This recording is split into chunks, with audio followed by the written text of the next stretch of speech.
Hello again, everybody. My name is Mike Petraglia. This is Jimmy Toscano. What's up, brother? And this is Josue Pavon. Give me a fist pound. You're a little bit sick, but I won't kill you for it. Yeah. You know what? You were very cautious earlier, so I didn't want to get you I was, for good reason. I Hand like to sanitizer. stay healthy. This is the CLNS Media Garden Report from CLNS Media World Headquarters in Boston. This is also powered by DraftKings.com. Use promo code CLNS for one free match play. Go to DraftKings.com. All right, gentlemen. Panic in Celtics Nation. Panic all around Green Street. Panic everywhere where there is a Celtics fan watching basketball. Okay, 4-game losing streak. Biggest concern I have about this 4-game losing streak and what it's really revealed is something we've seen the last couple of years. The Celtics are not rebounding. They're not protecting the paint. They're not protecting the rim. And, you know, they've been really manhandled. They were manhandled in that third quarter loss to loss to Orlando in the third quarter on Sunday. The Lakers did the same thing. Even Brad Stevens after the game on Monday night said that, or Tuesday night I should say, said that their guards were better rebounders than our bigs, and that can't happen. So, Jimmy, I'll start with you. How do the Celtics go about fixing this before we even talk about getting a trade? That's a great question. I mean, just going back to some of your examples, even let's think about New Orleans. I mean, what Davis and Cousins did to them, very frustrating on Tuesday night in L.A., fourth quarter. How many second chance rebounds did they get in the end of that fourth quarter there that allowed the Lakers to take that lead? And, you know, obviously the smart shot came up short. But it was very frustrating just to see the lack of aggressiveness that you want to see on the boards. When I think you become a team that's too worried about scoring, you tend to not want to focus on how you get the ball, but what you do once you have the ball. So if you're already thinking about the next play, what you're going to do on the offensive end, you're not putting in the effort in on the defensive side. They've never been a great rebounding team. This year hasn't been as glaring as other years. Clearly, I think Baines has been a great addition, but he doesn't play. More about attitude, yeah, I thought Baines was more than anything else. Sure, I would agree, and I think they need more guys like that. Horford's not that aggressive rebounder, although he will he will give you 8 on a good night, but they don't have that force down low. So it's going to come down to just who wants it more. A lot of times that's what it is on rebounds and on defense is it's attitude. And I think last year they did lose some of that attitude when they lost Crowder, when they lost Bradley, guys that not necessarily are ripping down boards left and right, but even Thomas, they provide that toughness that you need to have if you want to be more active in that part of the game. Okay. That's Boogie Cousins, and that was Anthony Davis. Everybody understood that in that loss to the Pelicans. Right. 2 days later, you and I were there. We talked about it post-game after the 76ers really dominated, I thought, the Celtics for a good part of that game. Obviously, they were up 21 points. The 76ers didn't quite accomplish what they normally do, and that's blow a big lead to the Celtics. But still, their big men, Joel Embiid, was able to dominate. And I want to get your take, Josue, on what you think the Celtics can do with the existing players. I look at Aaron Baines in that lineup right now, and I understand it's not who you start the game with, it's who you finish, but he's not giving them a lot of big-time minutes. Yeah, we're not seeing that same aggressiveness out of him like we used to see, earlier in the season. I like what Jimmy had to say. I definitely agree with that. The effort level, those 50-50 balls. I mean, I think a lot of that has to do with the fact that the Celtics team, I mean, when teams face the Celtics now, there's a target on their backs. You know what I mean? Like, everyone wants to beat the Celtics. And Philadelphia 76ers is a great example because they blew a huge lead against the Celtics over in London. And ever since then, it seems like the Celtics have been in, this slump. You know what I mean? They haven't really, especially offensively, But I want to get into that a little bit, too, because somebody brought this up to me today, and I thought there was some legitimacy to it. The Celtics lost a lot of their mojo and a lot of their rhythm, and maybe they would have anyway because they were bound to hit some sort of wall, just like Jason Tatum was expected to hit a rookie wall that everybody's talking about now. But that London trip, Jimmy, how much of an impact do you think it had on the rhythm and what they had going before? They were 34-10 or 33-10. They go over to London, win the game. They're 34-10 and haven't been the same since. It's crazy because I thought it would have a different effect. I thought that they were kind of struggling into that game as they were coming down the stretch, and you looked and you said, oh, my God, these guys have played like 6-7 more games than some of these other teams in the NBA. They were cramming those games in, and the whole story was, well, they haven't had the days off. They haven't had time to practice. Once we get to London, we'll have all this time off. We'll be able to reset a little bit, have a couple of days to ourselves, come back a little bit calibrated, almost like a mini all-star break, if you will. Hasn't been the case. I don't know if it's just like a crazy jet lag situation going on here or what, but they're in a rut, and every team goes through a rut. You can't expect them to keep winning at the clip that they were winning. I mean, they blew away everybody's expectations to begin the season, and I think now it's starting to come full circle a little bit. You're finding level water. Sure. And I think that they're not as bad as they're playing now, but they weren't as good as while they were playing to begin. I think the effort level is what concerns me the most. You know what I mean? I mean, I get it. Okay, they're young guys, specifically Jaylen Brown and Jason Tatum. I mean, they're a much tougher team, and those guys are very effective. There's effort, and not to cut you off, Josue, there's effort and there's energy. What I think is really missing is the energy, and that's why they're getting killed in the paint. That's why they're getting killed on the glass. Okay, well, where does that energy come from, Trags?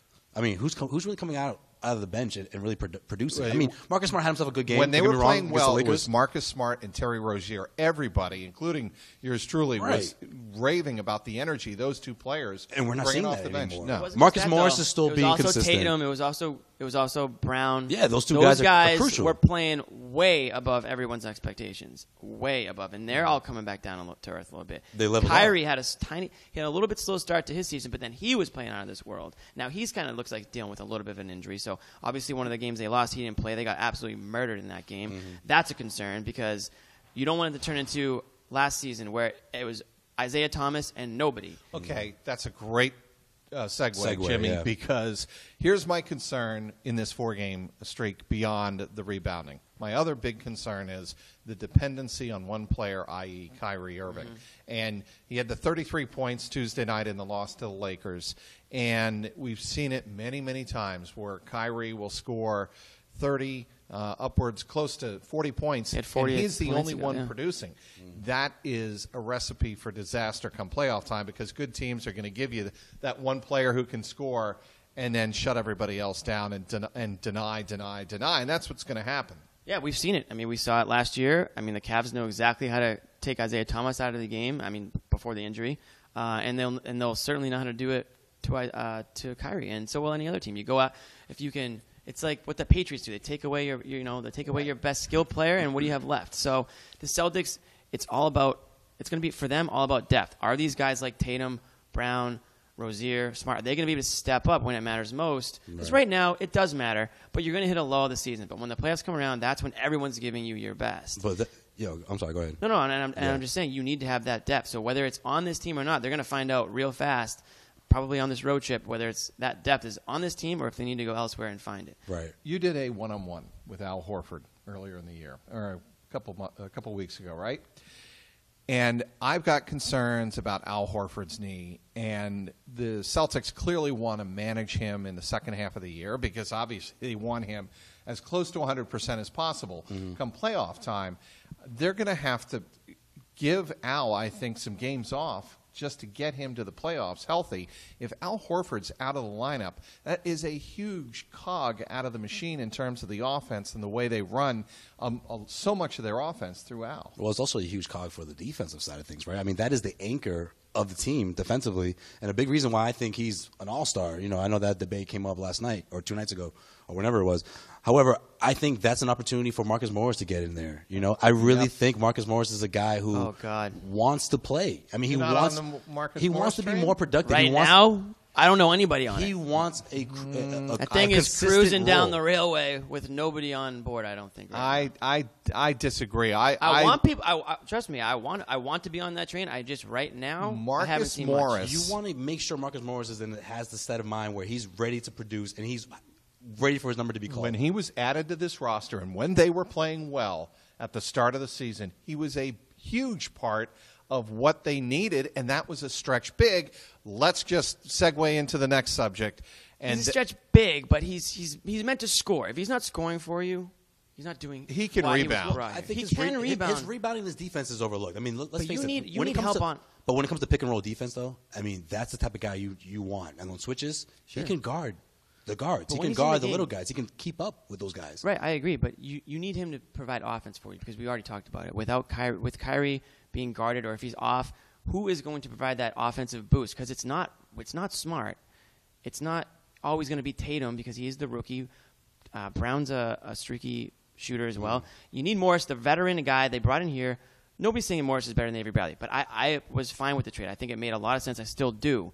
But he needs to do what he was brought here to do, which is to provide that extra offensive boost, whether it's in the starting lineup or it's where I think he wants to be, and I'm wondering how much that is affecting his play, or if it's off the bench. Because either way, he's got to buy into whatever his role is going to be.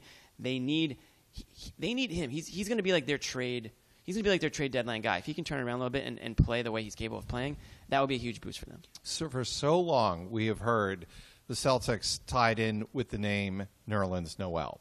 We're going to move on to trade rumors here. Okay. And we're still, the trade deadline is a good 3-4 weeks away still. But I think the consensus out there, and the consensus I think in this room, is Danny's going to have to make at least one significant move to add a big if this team is going to go far into the Eastern Conference playoffs as it did last year. Question, Jimmy, Noel or someone else out there that the Celtics could add in the front court to really bolster what is, I think, a very shallow part of the roster right now? So for a guy like Noel, I mean, do you trade for a guy that you have no bird rights? No, not just that, but do you have no probably plan or vision to see at the end of games? Because to me, I don't think Noel is a guy that you really will see in the game late. No, but if Aaron Baines is only giving you 10 minutes a game. But why is he only giving you 10? I don't understand that. And, I think, that is a good question for Brad, when they come back from the trip and ask him in person, hey, Aaron Baines' minutes have been going way down. Mm-hmm. What gives? And don't you think a guy like that could help you in terms of helping in the paint? Well, I think the most interesting part of the season is that I feel like Brad tends to go small, especially when things aren't going well. That's his go-to. College background. I mean, part of it. He goes small, and it works a lot of times. It works a lot of the time, but look at the spurts. Look at the Rockets game. That's the best example, right? I'm dying to see Baines. Baines didn't play until the end of the third quarter. Right. Made some big stops, converted on the other end because of those stops. And I feel like a lot of the time Brad Stevens tends to go small when it's sort of like his panic button. So I think someone that could really help this team is Zach Randolph. I mean, this is a guy Sacramento's pretty much benched him at this point. They're saying, look, we want to go young. We want to move on. We want to develop these guys. We know you signed a one-year deal. Veteran, wants to win. Right, wants to win. Has never been to the Western Conference Finals, right? No. Never even been that far. And, of course, the Celtics, this is a team that's destined for that, right? I mean, let's face it. If the Celtics don't make the Eastern Conference Finals, that's a failure. I think he's that good, and he's someone that can really give you some valuable minutes. He can give you plenty of production in the playoffs. I have always loved Zach Randolph's game. I mean, to me, he's a modern-day Charles Barkley, the size and his ability to score underneath and in close to the basket is something, obviously, the Celtics could use desperately right about now. But let's talk about two players that rule out them coming to Boston, right, for now. Mm-hmm. Anthony Davis, right? Yeah, he's not going to come to Boston. Not at the deadline. That's for sure. And Kawhi Leonard. Kawhi Leonard's. I don't know what's going on over there in San Antonio. I don't think anybody does. They're kind of like that. Everything's closed doors over there. But I was very surprised to hear that there's some drama going on. But yeah, no. I think Danny Ainge overall is happy with what he's got going on here, and he's not about to blow it up for a guy we don't even know what the injury situation is over there now with Kawhi. I mean, I don't know how serious that is. But whatever drama is going on in San Antonio, I think that's going to stay in San Antonio because I don't think they're getting rid of him. If they get rid of him, with the makeup of that roster, they're in trouble for years to come. So I think they're hanging on to him. And same with Davis. I think that they have no intention of trading him right now. And I think it would take keep those guys intact. And if you want, if you're a Celtics fan and you do want Davis, say bye to Tatum 100%, 110,000%. No deal. Tatum is in that deal. Yeah. And you're gonna have to. Danny is gonna have to make the numbers work too. It's either Kyrie, Al Horford, or Gordon Hayward. Well, yeah, absolutely. I mean, Horford's probably gone too. A deal that it would expire in a couple years, and it can help grow whatever players are there.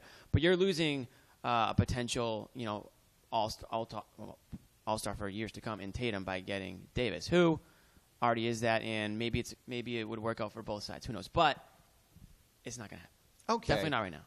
Now, maybe this summer. Agreed. We move on to another subject, and this is going to come up, guys, right?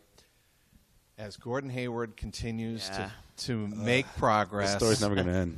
As he's shooting, but not jump shooting, right? Yep. Josue, he's upper body. We talked about this briefly before shots we started and stand. And who Charlotte's knows good, if though. that's good for mechanics. We have somebody else who can debate that. But, no, seriously, there are going to be Celtics fans who see that, get excited and go, a big who can shoot the ball outside. And he is big. I mean, he's 6'. Underrated defender. And an underrated I wouldn't defender. call him a big, but he's bigger. No, he's not. Correct. I mean, he's a wing, right? But he's a pretty big wing, and he can play big. So the point is, He's rested. as we get closer and closer to playoff time, as February turns to March, March turns to April, what is going to be the pressure on the Celtics to activate Gordon Hayward for the playoffs? I think all the pressure is going to be from Gordon Hayward. I mean, you see these videos, and the strange thing about this is that Danny Ainge is one of those guys who posted that tweet. I'm glad you brought that up. Like, how strange is that? It's almost as if Danny Ainge wants this to happen, but doesn't want to go on record and say, hey, I would love to see Hayward out there by the end of this season. Jimmy? Danny Ainge is the mastermind behind the pressure, any type of pressure that's put on Gordon Hayward coming back, because he's throwing those little subtle, whether it's over on the radio, whether it's the Instagram or Twitter post. He is all on board the Gordon Hayward returning this season train. It's like a secret weapon. And I got to tell you, if the Celtics continue to struggle and they're maybe not playing their best basketball heading into the playoffs, you can effectively bring Gordon Hayward back in a minimal role. Correct. You're not going to. Somebody mentioned this to me. I don't yes. think He's people not are, playing 20-plus minutes. He's not a starter, right? You might. Brad Stevens will have it down to a science. What he's going to play. He's going to come in the beginning of the third quarter or the beginning of the second quarter, beginning of the third quarter, whatever. Beginning of the second, beginning of fourth place, 4 minutes each quarter. You know what I mean? He's going to slowly bring him in and see how he responds, see how the players respond to him. It's all going to depend on when he's cleared to practice, to me. Because if he isn't cleared to practice until May, I don't think it's smart to bring in such a what you envision to be such a big piece of the team and switch it all up and kind of screw up players' roles and what's working for them. You want a conspiracy? Always. Yes. So, when Brad Stevens was reportedly pretty ticked off that Danny posted that I can imagine picture, Mike's about to drop a Trags bomb right now. do you think that Brad was sort of speaking on behalf or protecting, like Bill Belichick likes to protect some of his lieutenants at Foxborough?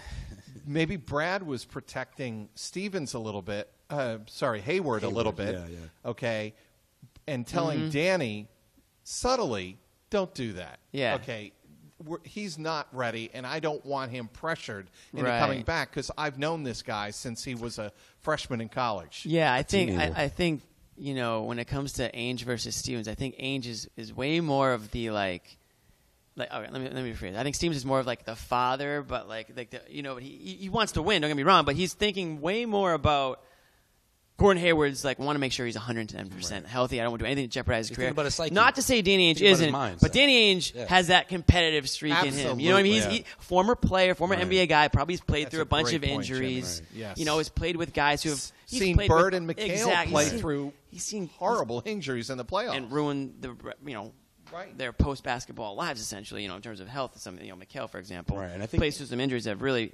hindered the way he can just live his life after. So Danny Ainge has probably seen far worse and say, come on, get out there. Just get out there. Why don't you take a few shots? I think Ainge is like salivating over the story of it all. Hayward comes back, I don't know, let's say hypothetically, late March, early April, gives the Celtics that huge boost. Yeah. Well, Ainge not carry them, but it helps them get to the finals, let's say. I think Danny loves that storyline. I do too. You also have to remember, wants to see that Danny happen. put this together. He's itching. Who's itching to see it more than he is? Yeah. You think you're a Celtics fan, you want to see it? This guy has spent the last 4 or 5 years, whatever it is, deconstructing and reconstructing this team to put together a team that I bet you if you ask anybody now if Gordon Hayward was healthy, everyone's probably putting the Celtics as favorites to win the whole damn thing because of how well they've played without him. Right, and this isn't a last-minute plan, right? I mean, Danny was thinking about Gordon Hayward years ago. That's what Danny does. He doesn't come up with these plans months before free agency. I mean, he was targeting Hayward years before he actually got him. So, there'll be pressure. And even Stevens said, it was going to be a point where he's going to start traveling with the team. So as soon as he starts he's going to stay out in California. Stay out there, change the scenery, start traveling with the team, start taking shots. All of a sudden now he's taking layups. You know what I mean? Now he's helping on defense maybe or whatever it may be. And then he's dunking, and then he's couple of tweets in there here playing and there. defense. Yeah, it's going to be full on. And I'm the first one to admit that I never thought he'd see the court this season. when Right. after I don't think injury anybody happened. did. I And really now- don't. I mean, I still don't know if he will, but I just know that the pressure is going to be there, and it's going to be a recurring storyline throughout the playoffs for sure. Okay. Before we went on air here, okay, We were playing pool. we were playing pool right behind us, and You're not we great, were by the way. discussing, Jimmy, Sorry. the end of the game, the Lakers Celtics game Tuesday night at Staples Center, and how the play unfolded, and whether or not Marcus Smart should have taken the shot. Did he get a good, clean look? Start with you, Josue. What did you think of the end of the game, and did you think it could have been different? I have no problem with Marcus Smart taking that shot, and I think I'm in the minority. I mean, a lot of people had a problem with it because this is hear me out, okay? End of the game, 5 seconds left. Who's the guy do you want to shoot the ball, right? Kyrie Irving, right? Yes. Where was Kyrie Irving in that play? Nowhere to be found. Trailing. On the I'm weak with you on side, that. I'm with you Trailing. on on the weak side, deep in the corner. It's almost like he forgot there's only 5 seconds left. Okay, so he's out of the Yeah. picture. Jason Tatum, that's an option he could have went to, right? Tatum had a horrible shooting night. Couldn't find his rhythm, especially from outside. If I'm Marcus Smart, I'm not giving him the ball. And mind you, this is the longest tenured Celtic we're talking about, right? Marcus Smart's been here for a while. May not seem like it because he's, Besides the point. because he's still growing. Okay, besides the point. It's Objection, who you Your Honor. want taking the Okay, shot. the best option he had, Terry Rozier, right?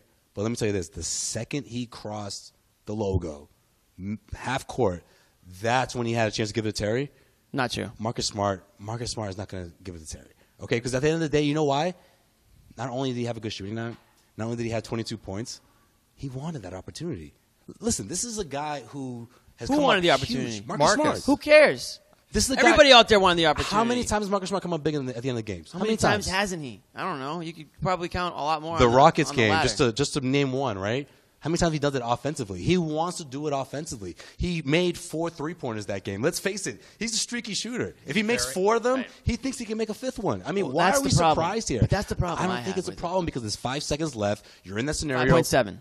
Okay, 5.7. You're in a scenario where, according to him, after the game, he wasn't expecting for Caldwell Pope to miss that shot. You grab the rebound. He wasn't looking at anybody. Speaking of hustle, Caldwell Pope did get back. He touch did on get that. back. I'm gonna touch on that. And he made him go left. Correct. Which Great took defense. away Rozier. Great defense. I don't think that Smart had a clear lane, because I know they were only down 1.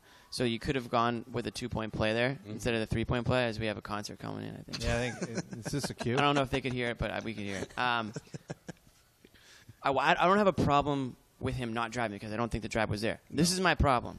We already touched upon it. He had a good shooting night. Whenever Marcus Smart has a few shots go down, he gets in a heat check mode. As soon as Marcus Smart grabbed that basketball, you're saying Kyrie was in the back corner? I don't think Marcus Smart had a clue where Kyrie was, and I don't think he wasn't cared. looking, right? I don't That's think true. he cared. Yeah, he wasn't And he looking. also didn't care that Terry Rozier was calling for the ball. Listen, when you grab the rebound, you get taught this is rec league stuff. Outlet. You grab that rebound, you turn, outlet pass. Outlet, yeah. Rozier is streaking up the court, wide open at the time. I know there was a defender on the other half of the court that was eventually going to get in the way. It wasn't like he had a clear I think pass it was to the basket. Clarkson. Yeah, I think it was Clarkson. However, Clarkson, you advance the ball as soon as possible, and then who knows? Maybe Kyrie does swing around and get open sooner. Maybe Tatum gets open. I still would rather have Tatum shooting that ball from 3 because he's a better 3-point shooter than Marcus Smart. You can't always just go on what's happening in that game. Shooters shoot. That's the truest statement. Any NBA basketball player will tell you. Doesn't matter how they feel that game, they still think every shot's going down. I still would have rather given it to Tatum. I don't like Smart just head down type style. Just knows he's going to shoot it regardless, okay? And when you're going 100 miles an hour and you stop on a dime and you pull it back for a 3, I know he had a good look, Yeah, it looked but pretty there's a damn good, lot Jimmy. going on there that makes that shot a lot harder than it looks, even though he had a clean look at it. So I wasn't in love with it. I'm not sitting there and saying, oh, I wish Kyrie took the shot, because I don't think Kyrie's put himself in the best position. It wasn't to take the realistic, shot. right. It wasn't realistic in the way, but I do wish that Smart had better basketball sense. And Brian Robb tweeted, he wrote an article on this on Boston Sports Journal, and referencing the same similar play from last year against the Timberwolves in Minnesota. Marcus Smart grabbed a rebound, ran down the court. Isaiah Thomas was calling for the ball. Jay Crowder, I think, was open. Anyways, Smart totally blew off Thomas, took the shot, missed it. Just daggers from Thomas, daggers from Crowder. I think they even exchanged some words off the court. And it just kind of reminded me of that type style where Smart kind of wanted to be hero. And you want guys who want to have the ball at the end of the games. You do want that. Yeah, right. But you want them to be better at shooting that ball. I just think this scenario is completely different, though. Not to cut you off, Travis. You're going to say something, but look, if Kyrie is an option, then yeah, that's a huge mistake. Disregard everything I just said. But he wasn't an option. And I like the Marcus Rozier Smart, option better, though. I did like it better because Rozier probably could have gotten to the lane. I just think Marcus Smart wanted that moment, and I don't blame him. I mean, listen, he's come up big at the end of games. He was feeling it. He hit a few three-pointers, especially down the stretch, in the second half. And I just think that Marcus Smart wanted that moment, and I don't mind that. I think the Celtics need more guys like that who are willing to take those shots. However, don't wave off Kyrie. If Kyrie's not available, take the shot. I don't mind that. I really don't, especially if you're Marcus Smart. Listen, he's not the greatest shooter. We all know that as one of his biggest flaws. But when he had the night that he had, definitely not the greatest shooter. I don't mind that look. I really don't. It was a good look, and it almost went in. Okay, wrapping it up here. That was a nightmare shot. Every Celtics fan's nightmare, and unfortunately, they actually were awake at 1 a.m. watching that. That wasn't a nightmare. They would have loved it if it went in, though. Nobody would A lot of late have faulted games him if on he this, made that. West Coast. Late games. I love when the Celtics go out west. Oh, you don't sleep. Everyone knows that. You're around the clock. That's part of it. But anyway, after the Celtics play in Los Angeles for a second straight night against the Clippers on Wednesday, now they go out to Golden State. The last couple of times, the Celtics have been kind of an upstart story, a great story. They've won the last 2 games in Golden State, but on Saturday night, I don't know. It's going to be a different feel, a different vibe for me. I want to touch on, speaking of Golden State, Kevin Durant, his 10 technicals, and over the All-Star break. Oh, we got to talk about this. Yeah, we do. Over the All-Star break, the NBA players and officials are going to have a powwow. They're going to sit down and talk. Hash it out. Why Kumbaya. is there so much? Yeah, kumbaya. Why is there so much tension between players and officials? Okay, Jimmy, you're in that meeting. You're an arbitrator. Okay, you're somebody who can sit down We between need Tommy Heinsohn for this segment. between the two sides. What do you think needs to happen for the drama to go away, or does the NBA want this drama to continue throughout the second half of the season? So they're going to have the refs are going to have their little meeting with the players. To me, it's not really going to go anywhere. Excuse me, because these players, for better or for worse, are just so far above just what's going on the court now. It's so much of it's off the court, so much of it's ego, so much of it's diva status. It's they can't do anything wrong. They're always right. These refs are just like peasants, and they don't know the game. Like, I know the game. I've been playing it for whatever. Right. And they've had their feet have been kissed since they've been, in 4th grade AAU. So when someone tells them they do something wrong, no, I'm not. No, you're doing something wrong. You don't know what you're talking about. I played the game. Did you play the game? Oh, you didn't play the game? Mm-hmm. But the NBA has kind of created this. It's the type of game it is. First of all, these guys they're center court. They're not wearing helmets. Everyone knows what they look like. They've got the celebrity wives, girlfriends, fans, whatever it is. These guys are bigger than the game now. So they look down upon referees. They look down upon even coaches, I think. Even some players, they look down on the fans. They think they're bigger than that. So in the NBA has sort of cultivated this, I think, in the way that they market some of these players. And it's the way some of them have just been brought up in the system of AAU to college, just always being the superstar. I have a different take. My take is the officials are the old school teachers who know the rules, are trying to teach the rules and try to apply the rules, and the players are the students who don't want to listen. They don't exactly. They already know better. That's accurate. Yeah. And I don't think I think Jimmy's right. I don't think it's really going to go anywhere. I think kind of it's but really it's a not PR even. Yeah. ploy. And I love the AAU example, right? Because these guys have just been they've been stars. They did 1 year in college. And it's their parents too. And they just think about the Ball brothers calls constantly over and over and over. They've never done a thing wrong in their lives. But to defend the referees, though, come on, it's got to be a level of respect. I mean, there's times where guys will snap on referees, and I've seen this live. Obviously, we've all seen it, and they won't get a text. So there's this space where they know that they can sort of not only be rude, but they can really get in your face, and they won't get a technical foul, and they know that they can prove their point. However, things have to change. Okay, you know what, though? I'm going to go real quick, Trash. I don't want to. Well, speaking of old school, Trash, do you remember this? Late 90s, right? Yep. There was a moment. There was a time where the referees or players were trying to be more nice to the referees because it had gotten to that point, right? I remember specifically Antoine Walker was sort of putting his arm around referees all of a sudden, was trying to be chummy all of a sudden, trying to be friendly to the referees. I think the NBA may need some of that again. I mean, that's not happening. A lot of these guys.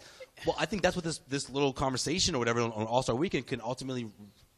That's going to be the ultimate result out of that. But hear me out real quick. They have to be respectful of the referees. My only point was, back in the day, in the 70s and 80s. Oh, gosh. When I started watching basketball back when I can't talk about that. civilization began. Yeah. There was a respect between the player and the official.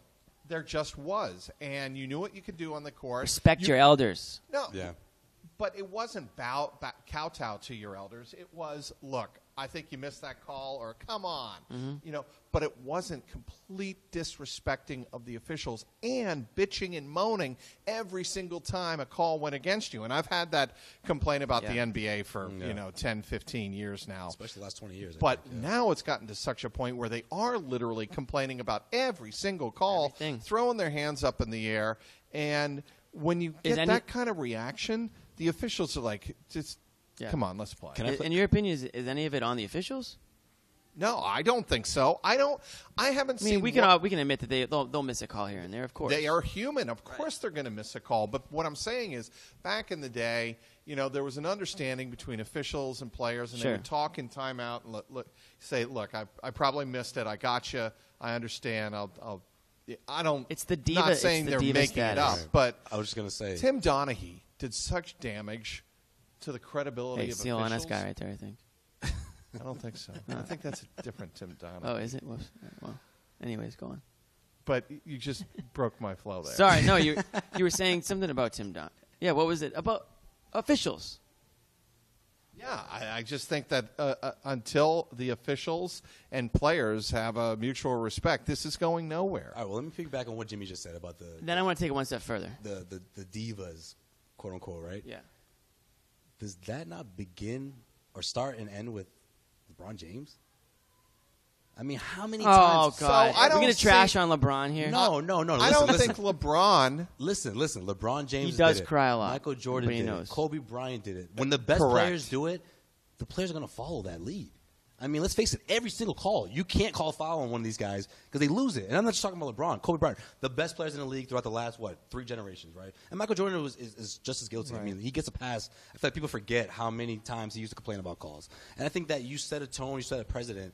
And when the referees are not handing out texts left and right, like maybe they would have back in your day, I don't know, maybe I'm wrong here, Trax, let me know. I think that starts a trend. That's a good point. I mean, yeah, you attitude reflects leadership, right? So Absolutely. if you see the guys at the top acting a certain way, you're going to probably follow suit. And these guys coming into the league now, they've been watching that over the last 10 years or so, or whatever it is. But it's not just players against referees now. It's players against players. Think about the last couple of weeks. You're seeing a lot of this little slap and pushing, whatever it is. Not saying that that's never been part of the game. It's been a lot more physical. But the last, I would say, month or so, you're seeing a lot of players. They're not respecting each other either. And I think it goes back to what the NBA has kind of created here in the way that these players are perceived as superstars. If you look at the top superstars, sports superstars in America, a lot of them are NBA players because of the way that they are just marketed, looked at from the fans and the way that what they're. Yeah, the way they're advertised off the court and the things that they do. So I think that their heads are extremely big right now. I think that's what one of the issues are. I think that's going to do a rap, make a rap. Make a rap. Little Bobby V. all right. For thank you. This is going to wrap it up for this Sky is Falling episode of the Garden Report, the Celtics and the NBA relationship between players and officials. We'll have much more on CLNSmedia.com. And, of course, the Celtics don't get back in Boston until that would be the last day of January 31st at TD Garden against the New York Knickerbockers. And we'll have you covered then. They lost to them in New York, so a little revenge game. Could be. I like that. I'm calling a blowout. By the way, Josue, I do like your outfit. I think bad, that right? A little white tee. you pulled that off. You go white tee under the. You went white tee over a white tee, I think. Tank top. White tang. I like that move. All right, I think we're running out of steam here. That's a good time to wrap things up. My name is Mike Petraglia. This is Jimmy Toscano. Nailed it. That is Josue Pavon. That. And that is Josue Trax. And my name is, again, Mike Petraglia. That's the Garden Report brought to you by DraftKings.com. Use the promo code CLNS at DraftKings.com and get one free match play. That'll be a wrap here from CLNS World Headquarters.